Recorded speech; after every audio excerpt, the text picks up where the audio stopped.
പ്രാർത്ഥനയോടെ കടന്നു വരുവാൻ തക്കവണ്ണം സർവശക്തനായ ദൈവം നമ്മെ എല്ലാവരെയും അനുഗ്രഹിച്ചു. ഹല്ലേലൂയ. സഹോദരൻ, ഈ 2025 തുടക്ക ദിവസങ്ങളിൽ നമ്മളായിരിക്കുമ്പോൾ ഹല്ലേലൂയ സഹോദരൻ, കർത്താവേ, ഞങ്ങൾ കാലുവെക്കുന്ന ഓരോ ചുവടുകളും ഞങ്ങളുടെ ജീവിതത്തിൽ അനുഗ്രഹമായി തീരേണ്ടതിന്, ഞങ്ങളുടെ മുമ്പിലുള്ള പ്രതികൂലങ്ങൾ മാറി ഞങ്ങൾ വിശാലതയിലേക്ക് കടക്കേണ്ടതിന്, ഞങ്ങൾ കർത്താവെ ആനന്ദ പൂർണ്ണതയോടെ എന്റെ കർത്താവിന് മഹത്വം തരേണ്ടതിന്, ഒരിക്കലും ഞങ്ങളെ അങ്ങിൽ നിന്ന് വിട്ടുവരിയാതെ അങ്ങയുടെ സാക്ഷ്യത്തെ എല്ലാവരുടെ മുമ്പിൽ പ്രഘോഷിപ്പിക്കുവാൻ തക്കവണ്ണം ഞങ്ങളുടെ ജീവിതത്തെ സാക്ഷ്യമുള്ളതാക്കി മാറ്റേണ്ടതിന് ഇന്ന് പകൽക്കാലം അങ്ങയുടെ കരങ്ങളിലേക്ക് ഞങ്ങളെ തന്നെ തരുന്നു എന്ന പ്രാർത്ഥനയോടെ നമുക്ക് ഇന്ന് പകൽക്കാലമായിരിക്കാം. Hallelujah, hallelujah, hallelujah. സ്തോത്രം ചെയ്യുന്നു. ഇതിന്റെ 4-ാം വാക്യം നമുക്കൊന്ന് വായിക്കാം. സങ്കീർത്തനത്തിന്റെ 11-ന്റെ 4-ാം വാക്യം. ഞാൻ അവരെ തോൽപ്പിച്ചു കളഞ്ഞു എന്ന് എന്റെ ശത്രു പറയുന്നു. ദാവീദിന്റെ ഒരു അഭ്യർത്ഥനയാണ്. ഞാൻ അവരെ തോൽപ്പിച്ചു കളഞ്ഞു എന്ന് എന്റെ ശത്രു പറയുന്നു. കാരണം നീ ഇപ്പോൾ എന്റെ നേരെ മുഖം മറച്ചു വെച്ചിരിക്കുന്നു, അല്ല നീ എന്നെ മറന്നു കളയുന്നു. അങ്ങനെ മറന്നു കളയുകയും നിന്റെ മുഖം എനിക്ക് നേരെ മറച്ചു കളയുകയും ചെയ്താൽ എന്റെ ശത്രു എന്നെ തോൽപ്പിക്കും. ആരാണ് ദാവീദിന്റെ ശത്രു? ഹല്ലേലൂയ. ആരാണ് ദാവീദിന്റെ ശത്രു? Praise the Lord. ഹല്ലേലൂയ. ദാവീദിന്റെ ശത്രു ആരാണ്?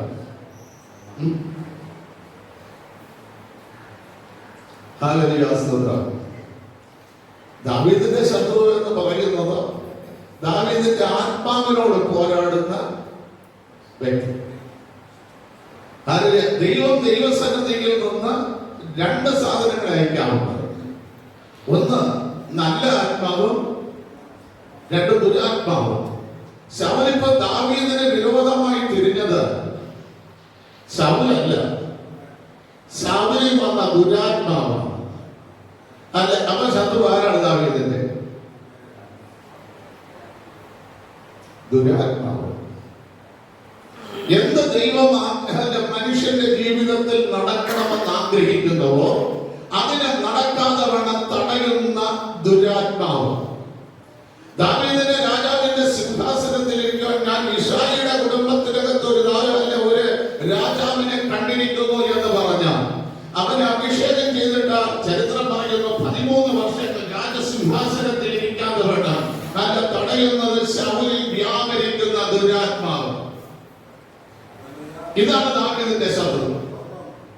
നമ്മുടെ ജീവിതത്തിനകത്തും ഇതേപോലെ ദുരാത്മാവ് വന്നിട്ടുണ്ടെങ്കിൽ എന്താണോ ദൈവം നമ്മളെ കുറിച്ച് ആഗ്രഹിക്കുന്നത്, എന്ത് പദവിയിൽ എത്തിക്കണമെന്ന് ദൈവം ആഗ്രഹിക്കുന്നു, അതിലേക്ക് എത്തിക്കാതെ വേണം നമ്മളോട് പോരാടിക്കൊണ്ടേയിരിക്കും. അതുകൊണ്ട് പൗലോസ് പറഞ്ഞത് സാത്താന്റെ തന്ത്രങ്ങളെ നിങ്ങൾ അറിയാത്തവരല്ലോ എന്ന്. ഒരിക്കലും സാത്താൻ നേരിട്ട് വന്ന് നാം വിളിച്ചോടാ എന്ന് പറഞ്ഞുകൊണ്ട് നമ്മളോട് പോരാടാറില്ല. പിന്നെയോ നമ്മളെ ഏറ്റവും കൂടുതൽ സ്നേഹിക്കുന്ന വ്യക്തിയായിരിക്കും നമ്മളോട് ശത്രുത്വമായി ഇടയിക്കുന്നത്. ആ വ്യക്തിയെ പിശാച് കരങ്ങളിൽ എടുത്തുകൊണ്ട് നമ്മുടെ പ്രവൃത്തികളെ നമുക്ക് വിരോധമായി തിരിച്ചുവിടും. അത്രയേ ഉള്ളൂ. ഹല്ലേലൂയ. സ്തോത്രം. അപ്പൊ അതുകൊണ്ടാണ് ചില സഭകളിൽ പൗലോസ് പറയുന്നത് 2 കൊരിന്ത്യർ 11-ാം അധ്യായം 14-15 വാക്യങ്ങൾ വായിക്കുമ്പോൾ പൗലോസ് പറയുന്നത് സാത്താനെ വിളിച്ച ദൂതന്റെ വേഷം. ദൂതൻ എന്ന് പറഞ്ഞാൽ ആരാണ്? ദൂതൻ എന്ന് പറഞ്ഞാൽ ആരാണ്? വിശുദ്ധ വേദപുസ്തകത്തിൽ ദൂതൻ എന്ന് പറഞ്ഞിട്ടുള്ള ഒരു വ്യക്തിയുടെ പേര് പറയാമോ? മനുഷ്യനിൽ ദൂതൻ എന്ന് പറഞ്ഞിട്ടുള്ള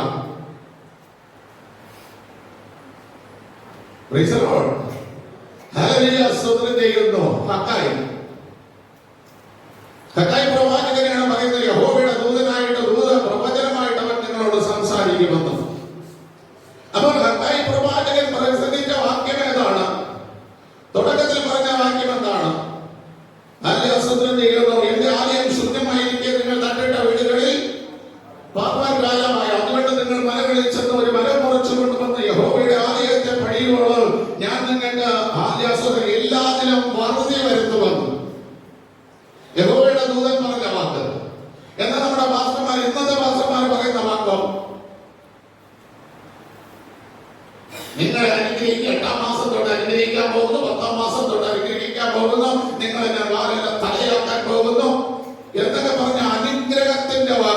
ദൈവത്തിന്റെ ദൂതൻ പറയുന്ന അനുഗ്രഹത്തിന്റെ വാക്ക് പറയുമ്പോൾ അതിന്റെ പിന്നിൽ നമ്മളെ കുറിച്ചുള്ള ഉദ്ദേശം കൂടെ വെളിപ്പെടുത്തും.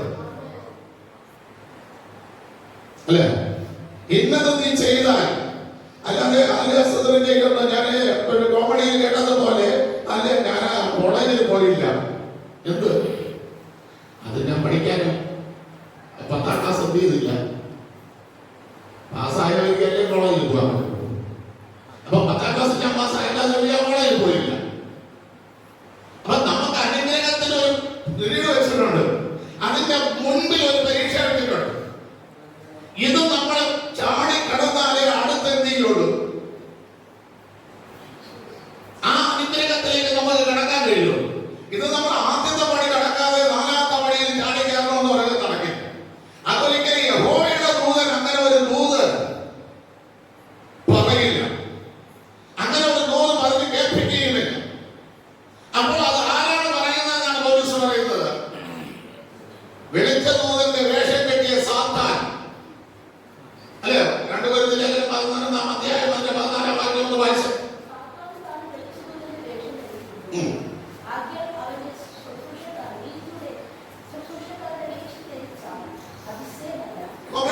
ധരിക്കുന്ന എന്താണ്? നീതിയുടെ ശുശ്രൂഷകന്റെ വേഷം. അതിൽ നിങ്ങൾ അതിശയിച്ചു പോകരുത്, അതിശയിച്ചു പോകരുത്. നമ്മുടെ ജീവിതത്തിൽ പ്രിയ ദൈവമക്കളെ, പിശാച് ആദ്യം കയറുന്നത് ഉപദേശം നമ്മൾ അനുസരിക്കാതെ വരും. ദൈവവചനത്തിന്റെ ഉപദേശം നമ്മൾ അനുസരിക്കാതെ വരുമ്പോൾ ആ ഉപദേശത്തിൽ ആദ്യം നമ്മൾ കാലിടറിയിട്ടുണ്ടെങ്കിൽ ന്യായവിധിയും ആ ഇടവിധിയിൽ ആദ്യത്തെ ഇടർച്ചയായിരിക്കും ന്യായവിധിയും നടക്കും. അല്ലാതെ അവസാനത്തിലുള്ള കാര്യത്തിലല്ല ന്യായവിധി നടക്കും. എവിടെയാണോ ആദ്യം നമ്മൾ തെറ്റിയത്, ശൗലിനോട് ആലസ്യം ചെയ്യുന്ന ദൂത് പറയുമ്പോൾ, ശമൂവേലിനെ വരുത്തിയിട്ട് വെളിച്ചപ്പാടത്തിൽ വന്ന് ദൂത് പറയുമ്പോൾ പറയുന്ന വാക്യതാണ് ആദ്യം, നിന്നെ ദൈവം തള്ളി.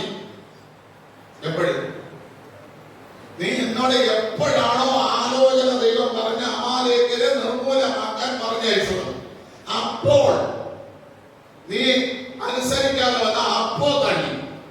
അന്ന് തൊട്ട് ദൈവം നിന്റെ കൂടെ ഇല്ല. നിങ്ങൾ ചിന്തിക്കണം, നമ്മളെ കൂട്ടത്തിൽ എന്ന് തൊട്ട് ദൈവം ഇല്ലാതായത്. എന്ന് നമ്മള് ഉപദേശത്തിൽ നിന്ന് പുറകോട്ട് വന്നുവോ, പിന്നെ നമ്മൾ ഈ ആടുന്നതും പാടുന്നതും അന്യഭാഷ പറയുന്നതും എല്ലാം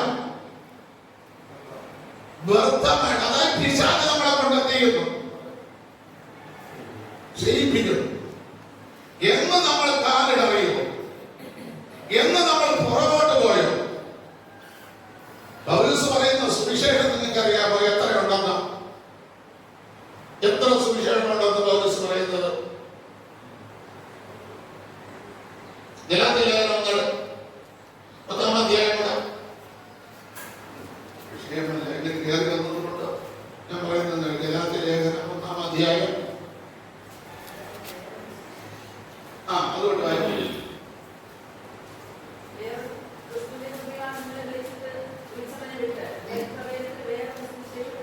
വേറൊരു സുവിശേഷം എന്താണ്? അതായത് ക്രിസ്തുവിനെ പ്രസംഗിക്കാതെ വെറും അനുഗ്രഹങ്ങളും വാഗ്ദത്തങ്ങളും കൃപയും പറഞ്ഞുകൊണ്ടുള്ള സുവിശേഷം പറയുന്ന വേറൊരു സുവിശേഷം.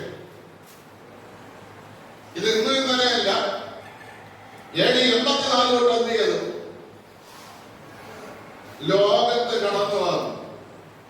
ഫിലിപ്പോസ് പ്രസംഗിച്ചത് എന്താണ്? ക്രിസ്തുവിനെ.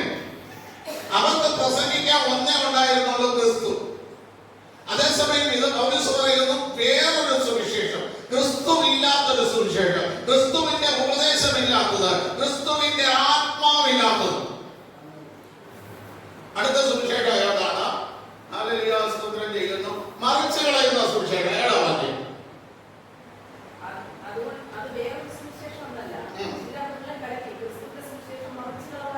ക്രിസ്തുവിന്റെ സുവിശേഷം മറിച്ച് കളയുന്ന സുവിശേഷം. അതാണ് ഇന്ന് പണത്തിന്റെ സുവിശേഷം, കോടികളുടെ സുവിശേഷം.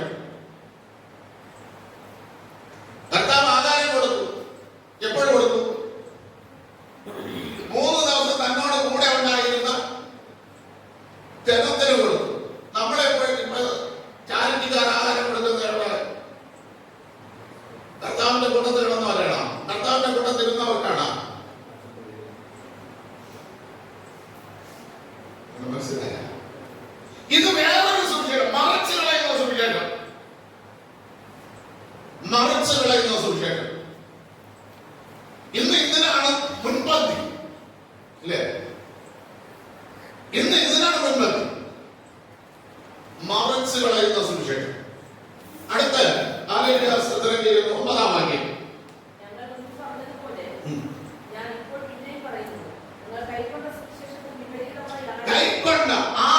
കൈക്കൊണ്ട വിശ്വാസത്തിന് വിപരീതമായി പ്രവർത്തിക്കുന്ന സുവിശേഷം. വിപരീതമായി എന്ത് കാര്യമാണോ നമ്മൾ കൈക്കൊണ്ടത്? സ്നാനത്തിന് എന്താ സ്നാനത്തിന്റെ ക്രമം? കർത്താവ് പറഞ്ഞത് പറയണം. സ്നാനത്തിന്റെ ക്രമം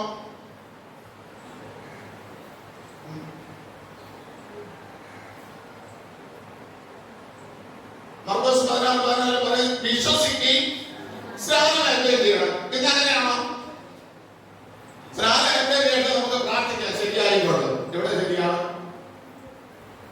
ആദ്യം പൂർണ്ണമായിട്ട് പൂർണ്ണ ഹൃദയത്തോടെ ദൈവത്തിൽ വിശ്വസിച്ചതിന് ശേഷമാണ് സ്നാനം. ഇത് കർത്താവ് പറഞ്ഞത്. സ്നാനത്തിന് സ്നാനക്കടവിന് വരുന്നവന് സ്നാനം കൊടുക്കുന്നു. വിപരീതമായ സുവിശേഷം. അപ്പൊ എത്രയായി? 3 സുവിശേഷമായി. അടുത്തോണ്ട് 4 എന്നോ അതിന്റെ 11-ാം വാക്യം. അപ്പൊ മാനുഷമായ സുവിശേഷമുണ്ട്. തിന്നുക, കുടിക്കുക, സുഖിയ. അതെവിടെ നടന്നു? ഇസ്രായേൽ മക്കൾ അവരെല്ലാം നശിച്ചുപോയി, ഇല്ലേ? 1 കൊരിന്ത്യർ ലേഖനത്തിൽ പൗലോസ് വ്യക്തമായി 10-ാം അധ്യായത്തിൽ വ്യക്തമായി പറയുന്നു, അവർ ഒരു പാത്രത്തിൽ നിന്ന് കുടിച്ചു, ഒരു പാത്രത്തിൽ ആഹാരം കഴിച്ചു, ആകാശത്തിന്റെ കീഴിലും സമുദ്രത്തിന്റെ നടുവിലും കൂടി അവർ സ്നാനമേറ്റു. പക്ഷെ അവർ തിന്നാനിരുന്നു, കുടിപ്പാൻ എണീറ്റു, കളിപ്പാൻ എണീറ്റു. അതുകൊണ്ട് അവരിൽ ദൈവം പ്രസാദിച്ചില്ല. മാനുഷ്യമായ സുവിശേഷം. ഇന്ന സുവിശേഷം എങ്ങനെ പറയണം? എങ്ങനെ പറയണം? സുവിശേഷം വിശ്വസിക്കുന്നവൻ എങ്ങനെ ബൈബിൾ വായിക്കണം? എങ്ങനെ വായിക്കണം? അടുത്ത വാക്യം, 12-ാം വാക്യം. മനുഷ്യരോട് പ്രാപിക്കരുത്, പിന്നെ കർത്താവിന്റെ വെളിപ്പാടിനാൽ അറിയിക്കണം. അത് മനസ്സിലാക്കി തരുന്ന സുവിശേഷം. ഈ സുവിശേഷം പൗലോസിന് വെളിപ്പെട്ട് കഴിഞ്ഞപ്പോൾ 2-ാം അധ്യായം 1-ാം വാക്യം വായിച്ച് എല്ലാത്തിലും 2-1.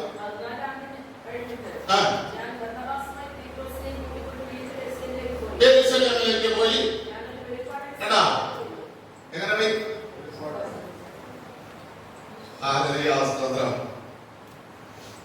അതുകൊണ്ട് ആ വെളിപ്പാട് പ്രാപിച്ചപ്പോൾ പൗലോസ് മാനുഷ്യമായ ജഡരക്തങ്ങളോട് ഒരു ആലോചനയും ചോദിച്ചില്ല.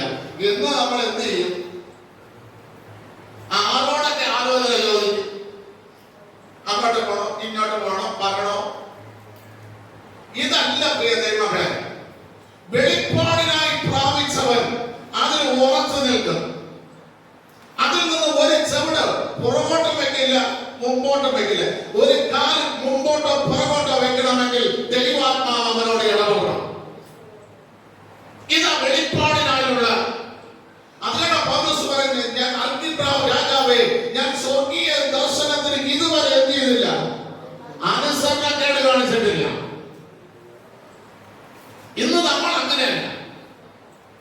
ഇന്ന് വെളിച്ചത്തിന്റെ ഉപദേശം കേട്ട്, ദുരാത്മാവിന്റെ ഉപദേശം കേട്ട്, നമുക്ക് കിട്ടിയ വെളിപ്പാടിന് വിപരീതമായിട്ട് നമ്മൾ മുമ്പോട്ട് വെക്കാണ്ടിരിക്കുന്നു. മനസ്സിലായ? ഈ ഉപദേശം കേട്ടപ്പോൾ നമുക്ക് ക്രിസ്തുവിന്റെ ഉപദേശത്തെ നമ്മുടെ ഹൃദയത്തിൽ നിന്ന് നമ്മൾ അകറ്റി. ഇതാ സംഭവിച്ചത്. നിങ്ങൾക്കറിയാമോ, ദാവീദ് ഇത്രത്തോളം പ്രതികൂലം, വീട് വിട്ട് നാട് വിട്ട് ഈ ഗുഹകളിൽ 12 ഒളിസങ്കേതത്തിൽ ദാവീദ് ജീവിക്കേണ്ടി വന്നു. എന്തുകൊണ്ട്? ശബ്ദം എന്ന് പറയുന്ന ദുരാത്മാവ് വിളിച്ചവന്റെ വീട്ടിൽ നിന്ന് വെള്ളെടുത്തതുകൊണ്ട്. ദാവീദ്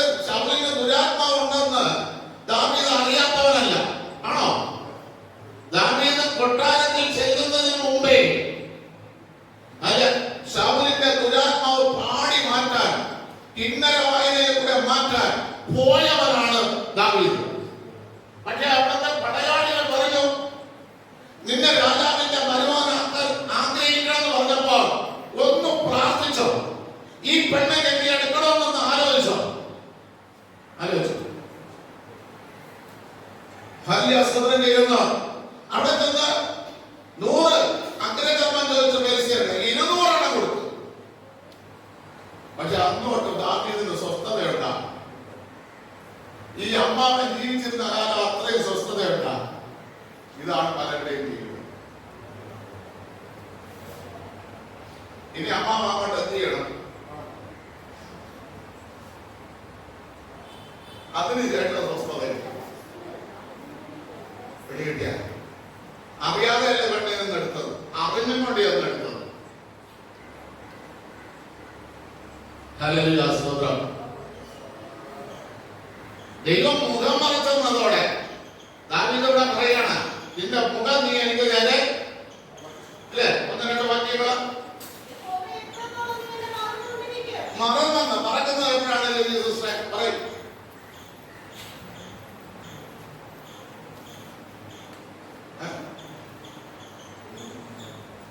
എന്നെ മറക്കുന്നത് എപ്പോഴായിരിക്കും? എപ്പോഴും മറക്കും. ഞാൻ മരിച്ചത് 2 വർഷം വരെ ഓർമ്മയായിരിക്കും. അത് കഴിയുമ്പോൾ എന്ത് ചെയ്യും? അപ്പേരെ കാര്യം ഓർമ്മിച്ചോണ്ടിരുന്ന അവന്റെ കാര്യം നടക്കില്ല. നടക്കുമോ? നടക്കുമോ? ഇല്ല. ദാവീദിനെ ദൈവം മറന്നത്, ദാവീദ് പറയുന്നത് ഇവിടെ മറന്നതിന് കാരണം എന്നെ എന്തിനാണോ വിളിച്ചത് ആ വിളിക്കൊത്തവണ്ണം ജീവിക്കാൻ കഴിയാതെ ഞാൻ ഒരു ഉടഞ്ഞ പാത്രമായിരിക്കും. അല്ലെ 31 സങ്കീർത്തനം 12 വാക്യം വരും.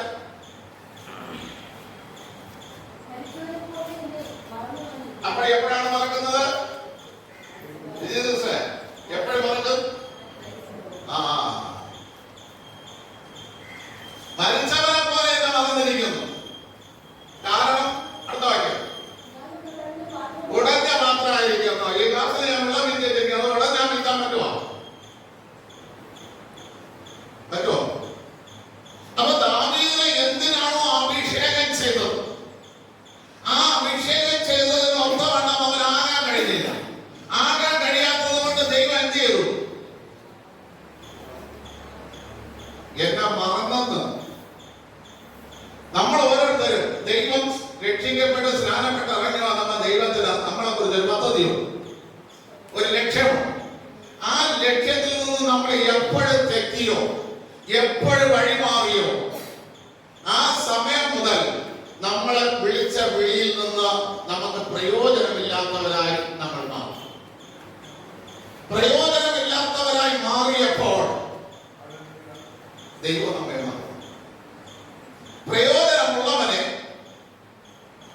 അകത്തേക്ക് എത്തിയത് ദൈവം കൊണ്ടുപോകും. പ്രയോജനം ഉടഞ്ഞു പോകും, പാത്രം ഉടഞ്ഞു പോകും. ഉടഞ്ഞപ്പോൾ ദൈവം മറ്റൊരാളെ അല്ലെ അതിന്റെ യിശയ്യാപ്രവചനം 59-ാം അധ്യായം അതിന്റെ 2-ാം വാക്യം വായിക്കുമ്പോൾ എന്തെഴുതിയിരിക്കുന്നു?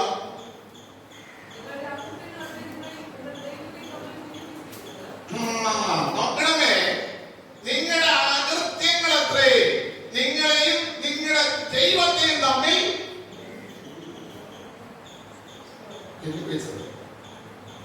അടുത്ത വാക്യം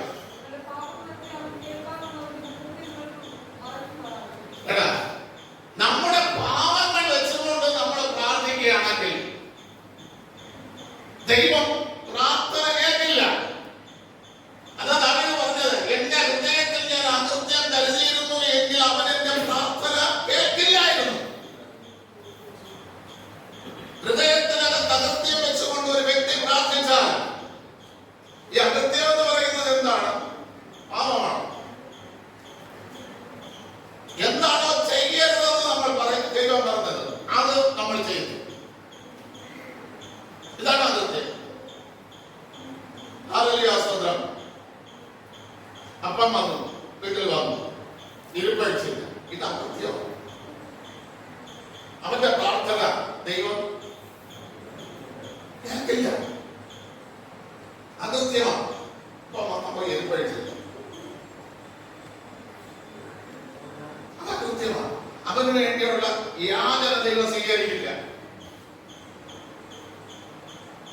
അപ്പൻ എന്ന കടമയിൽ നിന്ന് അപ്പൻ ആ ഒരു കടമ മക്കളോട് ചെയ്തില്ല. അത് കൃത്യമാണ്. അല്ലല്ലോ, മക്കള് ഒരു കാര്യം ആവശ്യപ്പെട്ടു, അപ്പന് ചെയ്തു കൊടുക്കാൻ കഴിയും. അവരോടുള്ള വിരോധം കൊണ്ട് നമ്മൾ എന്ത് ചെയ്തില്ല? ചെയ്തില്ല. അത് അകൃത്യമാണ്. ഭാര്യ രാവിലെ എണീറ്റ് ഭർത്താവിന് വേണ്ടുന്ന കാര്യങ്ങൾ ചെയ്തില്ല, അത് അകൃത്യമാണ്. ഭർത്താവ് ഭാര്യയെ പോറ്റി പുലർത്തിയില്ല, സ്നേഹിച്ചില്ല, ബഹുമാനം കൊടുത്തില്ല, അത് അകൃത്യമാണ്. മനസ്സിലായോ? നിങ്ങള് ഞാൻ കഴിക്കുന്നത് നിങ്ങളങ്ങോട്ട് പിടിച്ചിട്ട് ഇവരുടെ പ്രാർത്ഥന ദൈവം കാണില്ല. അവൾ അകൃത്യം ചെയ്യാനാണ് വേണ്ടി വന്നത്. ജോലിയുടെ പൈസയിൽ വീട്ടിൽ വരുമ്പോൾ ആസ്വദനം 2 രൂപ മുട്ടായെങ്കിലും ഭർത്താവിന്റെ കയ്യിൽ ഇരിക്കണം. ഒരു സന്തോഷമാണ്. മുട്ടായി നിന്നുള്ള പൊതിയല്ല ഭാര്യയ്ക്ക്. ഭർത്താവ് വന്നപ്പോ കൊണ്ടുവന്നു എന്നുള്ള ഒരു സന്തോഷം.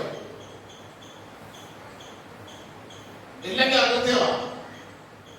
ചായ കുടിച്ചു, ഒരു റാന്ത് ഭാര്യയ്ക്ക് തിരിച്ചു വെച്ച് ക്ലാസ്സിൽ വെച്ച് കൊടുക്കുന്ന എത്ര ഭർത്താവുണ്ട്?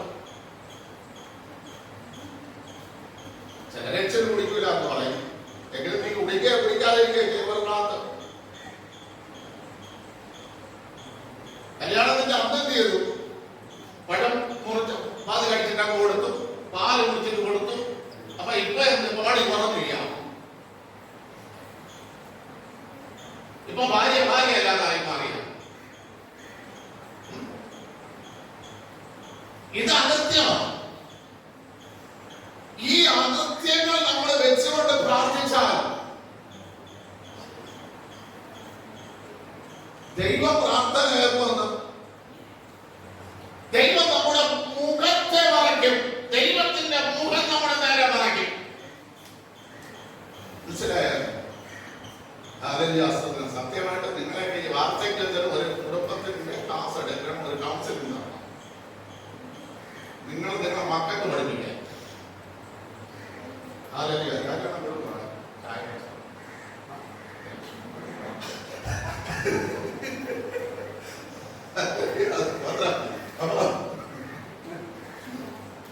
സ്തോത്രം ചെയ്യുന്നു.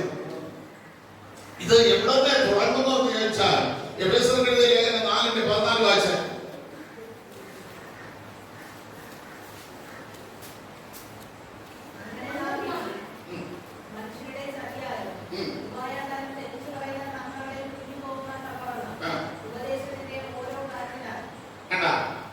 ഉപദേശം എന്ത് ചെയ്യുന്നു? പിശാചിന്റെ തന്ത്രങ്ങളാൽ നമ്മൾ കുടുങ്ങിപ്പോകാൻ തക്കവണ്ണം ഉപദേശത്തെ കാറ്റ് പോലെ നമ്മൾ മാറ്റിക്കളയും.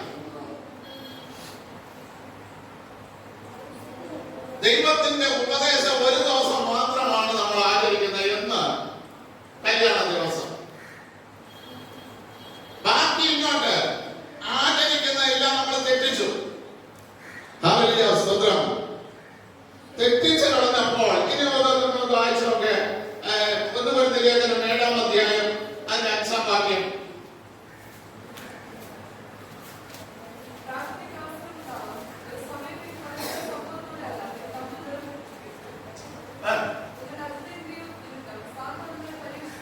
നമ്മുടെ ഭാര്യയോട് അകന്നിരിക്കുന്ന എപ്പോൾ മാത്രം?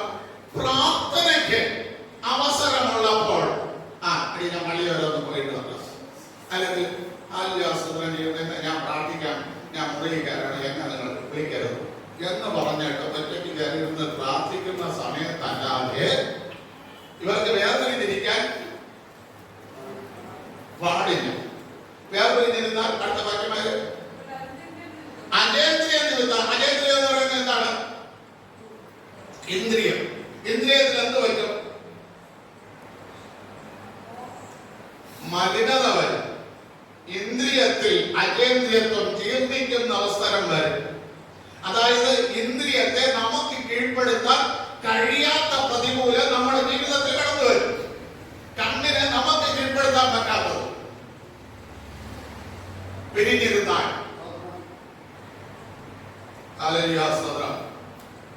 അപ്പൊ നമ്മുടെ ജീവിതത്തെ പിശാച് എന്ത് ചെയ്യും? തെറ്റിക്കും. അതിനാണ് ദാവീദ് 10 കെട്ടേണ്ടി വന്നത്. ആദ്യം കെട്ടിയവൾ എന്ത് ചെയ്ത്? അവിടെ വേണ്ടി പിരിഞ്ഞിരുന്ന ദാവീദ് ഗുഹയ്ക്കകത്തായി. പിന്നെ കാണുന്നത് എല്ലാത്തിനും എന്ത് ചെയ്തോണ്ടിരുന്ന? കെട്ടിക്കൊണ്ടിരുന്ന.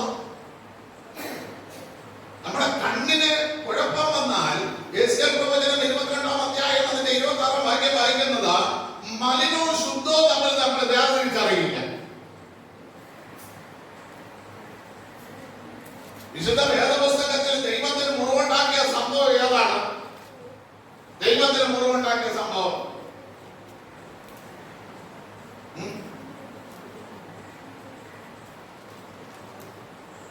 ലാമാക്ക് 2 പെണ്ണെടുത്തതുണ്ട്. ഇവിടെ ദാവീദ് 10 പെണ്ണെടുത്തു. അപ്പോൾ ദൈവത്തിന് എത്ര മുറിവുണ്ടായി കാണും?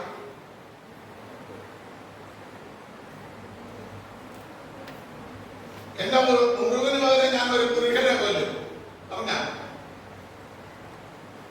അപ്പൊ ഇവന്റെ മക്കളെ ദൈവം തട്ടിയെന്ന് വരെ കുഴപ്പമുണ്ട.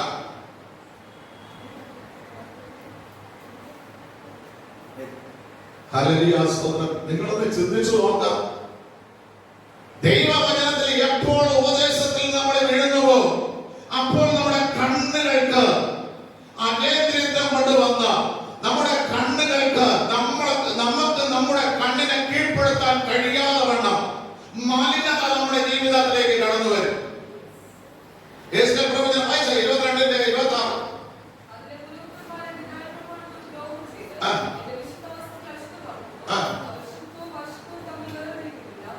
ശുദ്ധവും അശുദ്ധവും തമ്മിൽ വേർതിരിക്കുന്നില്ല. അടുത്ത മലിനവും നിർമ്മലവും തമ്മിലുള്ള ഭേദം എന്താണെന്ന് ദൈവമക്കൾക്ക് കാണിച്ചു കൊടുക്കുന്നില്ല.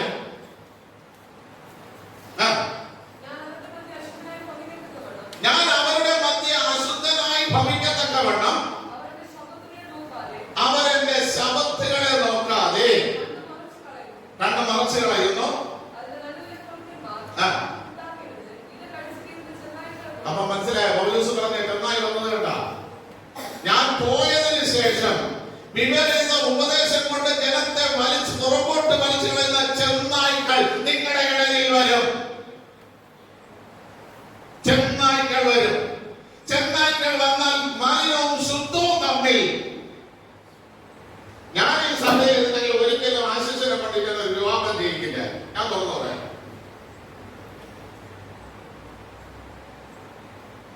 അതിനെ വെളിയിടന്ന അവനാ.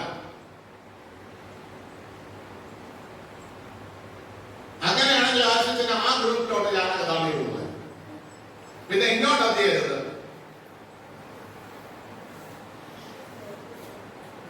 മനസ്സിലായ എന്താണ് വിവാഹം കഴിച്ച് ഇതിനകത്ത് കാലഘട്ടത്തിൽ കയറി അന്നോട്ട് ഈ സഭയ്ക്ക് വരെ എന്താണ് മലിനത കയറി, ശുദ്ധീകരണം നഷ്ടപ്പെട്ടു. ഹല്ലേലൂയ സ്തോത്രം. അങ്ങനെ വിവാഹത്തിൽ കൂടെ ദൈവിക ഉപദേശം തെറ്റിക്കുന്നവൻ ആ പോയ പോകൽ എന്ത് ചെയ്തോളാം? അങ്ങോട്ട് വരുവാണോ? ഇങ്ങോട്ട് കൊണ്ടുവന്ന് ദൈവത്തിന്റെ വിശുദ്ധ മന്ദിരത്തെ അശുദ്ധമാക്കുന്ന ഒരു ചെന്നായായിട്ട് അല്ലെങ്കിൽ ഒരു കുറുക്കനായിട്ട് നമ്മൾ മാറരുത്.